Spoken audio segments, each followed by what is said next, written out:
Welcome back, everybody, here at Gamescom 2025 with IGN, and I'm here with Tobias, Warhorse Games, and we're talking about Kingdom Come Deliverance II.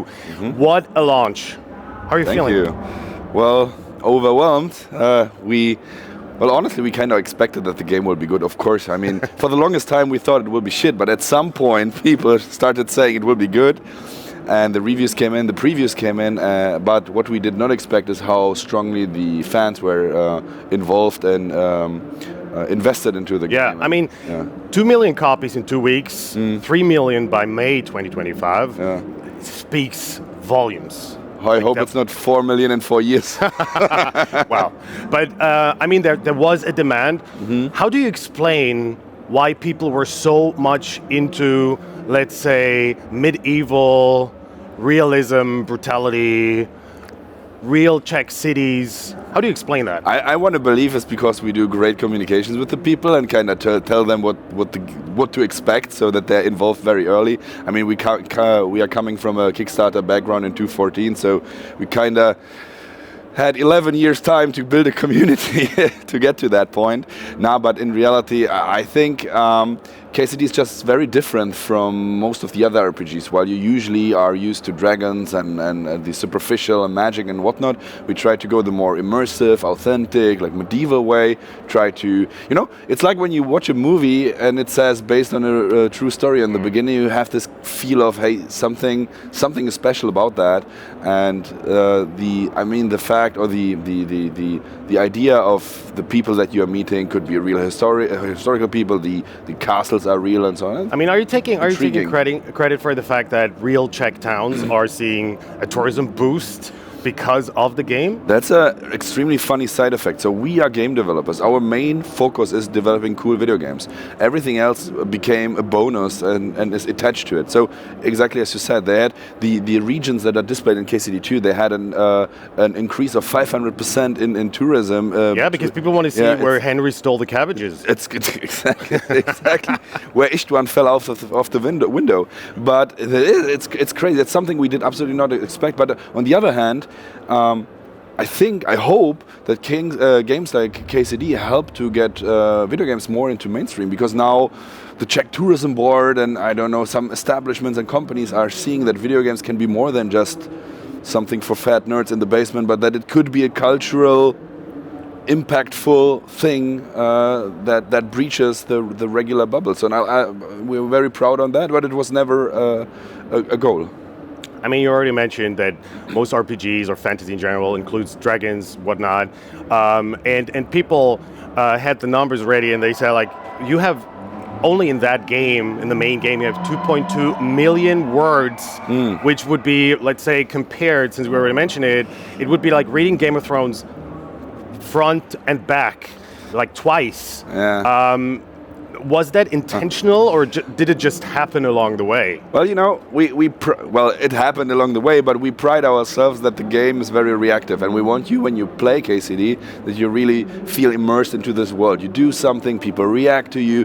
You have multiple ways how you can solve the quest, and they do actually matter. So if you are going on a rampage and kill everyone, the dialogues will change. The people will react to that, and so this all contributes to this overall feeling that you are living, or that you are part of this world.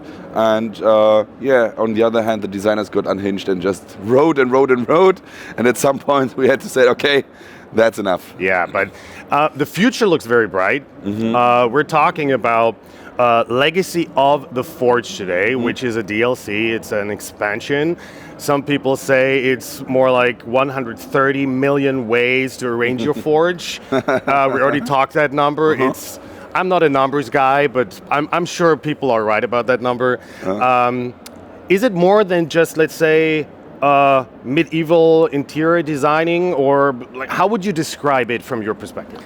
Well, the 130 million, that's like combinations, so it's like a mathematical thing. It's not like 130 million pieces of furniture, but so it's about the legacy of the Forge. The legacy is the important part here. So it's a story-driven DLC first and foremost. So you are stepping into the shoes of your adoptive father Martin, who was a blacksmith, a well-renowned blacksmith in Kuttenberg, and you are taking over his old workplace in a way. You meet his old buddies, his old friends, his old co-workers, and you're trying to kind of fulfill the legacy, or like complete what they started back in the day. So they wanted to like build or repair a huge astronomical clock in Kuttenberg, never finished that, and you want to do that. But the forge is run down, completely destroyed, burned down and whatnot. So yes, you have to rebuild it, and yes, you can customize it freely. Some of the stuff is only cosmetical, like the outside, the roof, and what color you want to have, and if you want like paintings and whatnot. But it's also very emotional because you have like paintings of your dad in there and so on.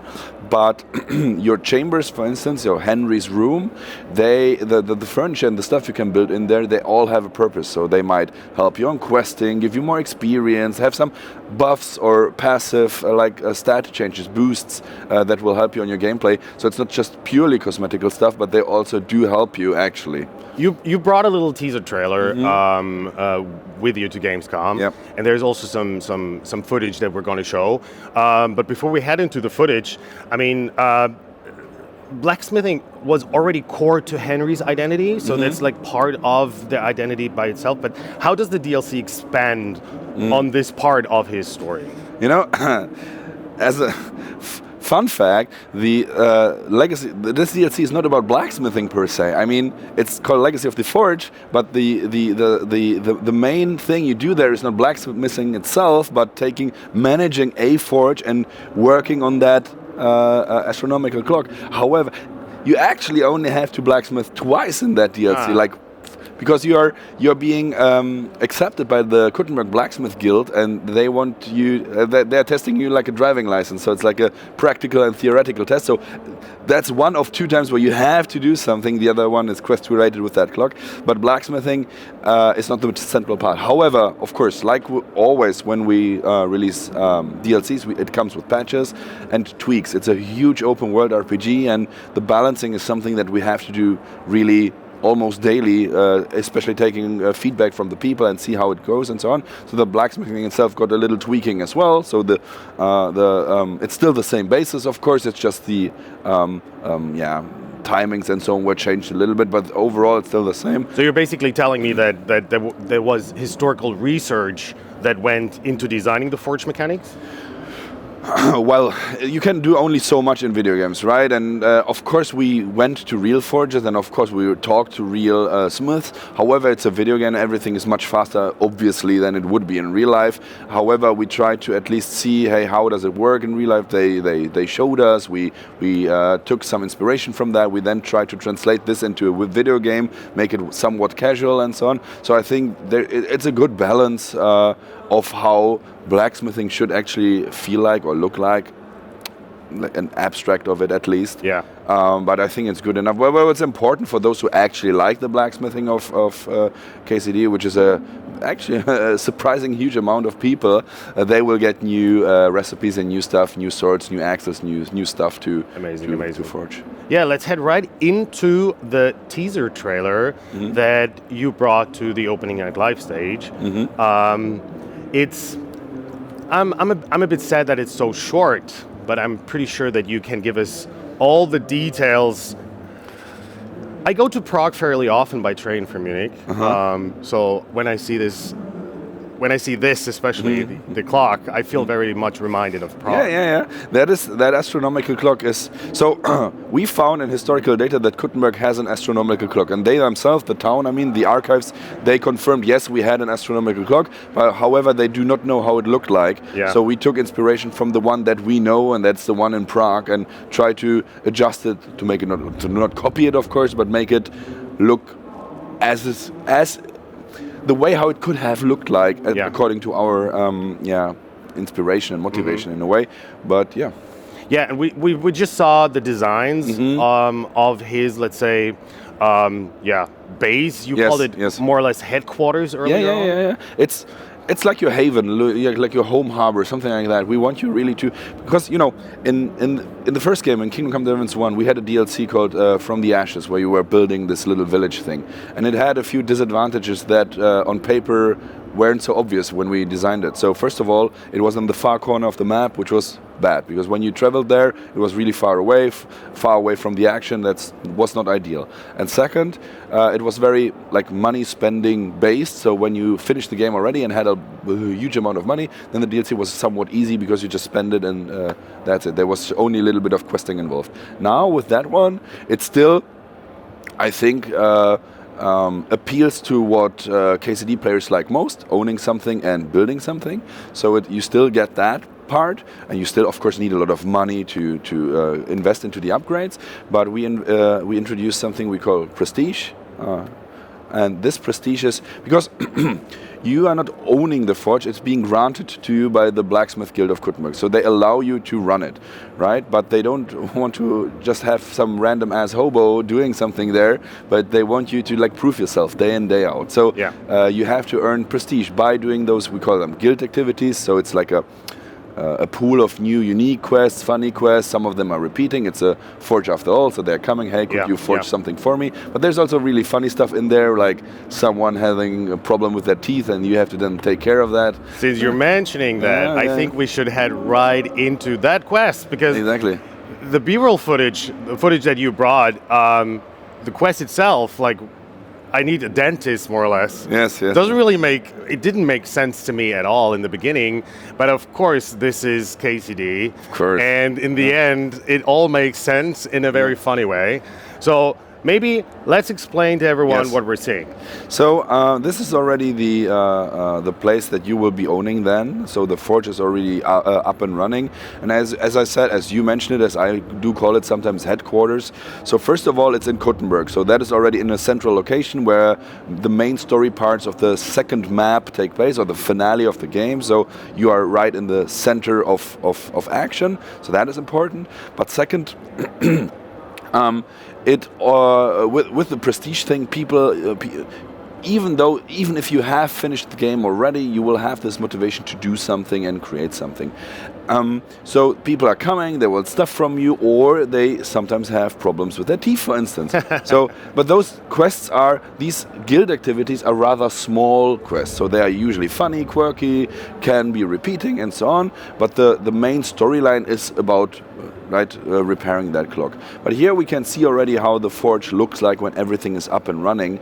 And you might ask yourself, what are those buildings and what do I need them for? Because when you start here, everything will be run down and broken down. But you can see that there's people there. So they all have they're something doing to do. something. Exactly. So these people here are, some of them at least, are the old friends of your father, of your adoptive father Martin, who worked with them back in the days.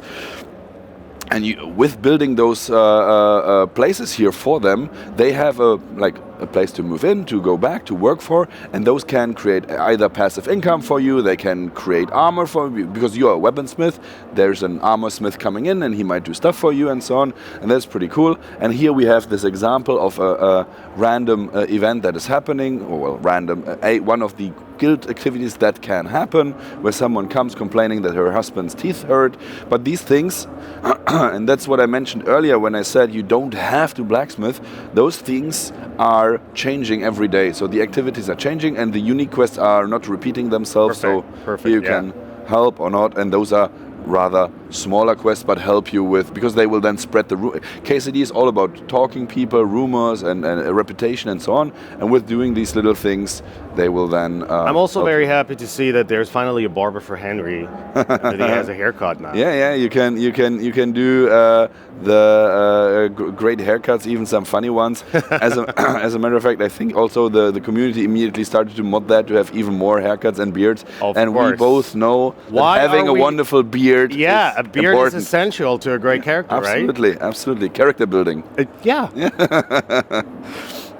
So here Henry Henry got the little quest now, and he's now moving upwards. This is, by the way, the astronomical clock. So little fun fact on the side. So this clock well, it's not working in the game. It's just a static thing, right? But if you do the DLC and if you finish the DLC, you're actually repairing it, and it will be start running, and it will show gameplay time. Which is I can already tell you that there will be feature. so many people going to Prague after that, trying to see that clock, and I can already tell you that there's always a huge crowd of people in front of the clock watching what it does, just standing there for 30 minutes, and it's surreal. Yeah. And now we have this in the game, so yeah, there will be. We already spoke about tourism boost. This will apply here too, I guess. Well, yeah, I mean, the Prague clock is the closest to the real one here, but Prague itself, we didn't tackle that at all. It was just too much of a hassle. But you can see, talking about too much of a hassle, this dude here doesn't really want to talk to the dentist or blacksmith in your case. So can't imagine why. Yeah, who knows? So you have a bit of a heated discussion here, and after you win the fight, you actually knock his tooth out with a strong and precise right hook. Surprise! Who saw that coming? I didn't, certainly. So, but as a matter of fact, this dude is not the first one who actually thanked Henry for punching him. So there's. We like quests. Well, let's like say that. the easiest way to solve a dentist problem is getting rid of the tooth, right? Absolutely. And this is what we did. Amazing! I love it. I love it. If this is the solution to every problem in KDC, which is of course not, it's the easiest way to solve a problem. Let's wrap up. Unfortunately, we're at the end, but let's summarize. The DLC comes out very early. Yes. We're not far away. Yes. 9th of September. Exactly. And it's included in the Gold expansion pass and Gold Edition. But you can get it separately. Did I forget anything? Well, you mentioned we had a small teaser that is online already on our socials, but there will be, of course, a huge launch trailer coming on September 9th. Then it comes on all platforms. It will be great. It will be maybe the gameplay time. It will be much bigger than the first DLC. The first one we worked on it while we were finishing the game, so we had to push the resources left and forth, but now this one has had much more attention. Nothing bad about the first DLC, but this would be 15-20 hours-ish. So it will be quite a hefty, chunky DLC that makes a huge game even bigger. Amazing. Tobias, thank you very much for being with us. It was a I pleasure. cannot wait to dive back into the game. 9th of September, all platforms, PC, Xbox Series, and PlayStation 5. Stay tuned for more. See you later. Thank you. Thank you.